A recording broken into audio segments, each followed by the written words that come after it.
Viral ngayon ang lalaking ito dahil sa kanyang mga post tungkol sa ating Panginoon. Basahin natin, bakit laging si God nakre-credit? Bakit si Lord ang pinagti-thank youhan? Ikaw naman ang nagtrabaho nun eh. Ikaw nagpakahirap doon. It's your goal, it's not God's goal. Nagumpisa ito dahil sa isang comment ng isang netizens na pinuri siya.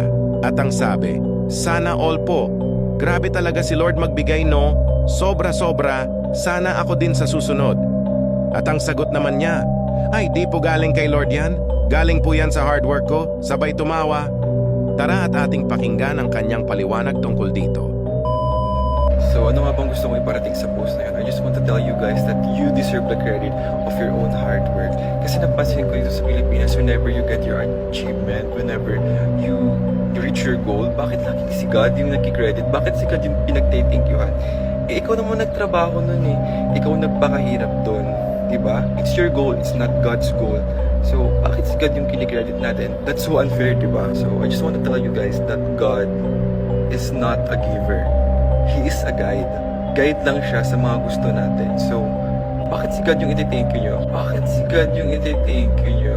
Grabe, bakit daw si God ang pagti-thank youhan? Kanino? Kay Satanas?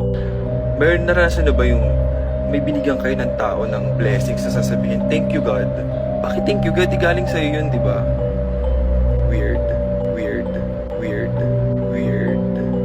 Nakakalungkot naman ang mga sinabi ng taong ito na dinidiscredit na niya ang Panginoon sa mga achievement niya. Anong masasabi ninyo dito?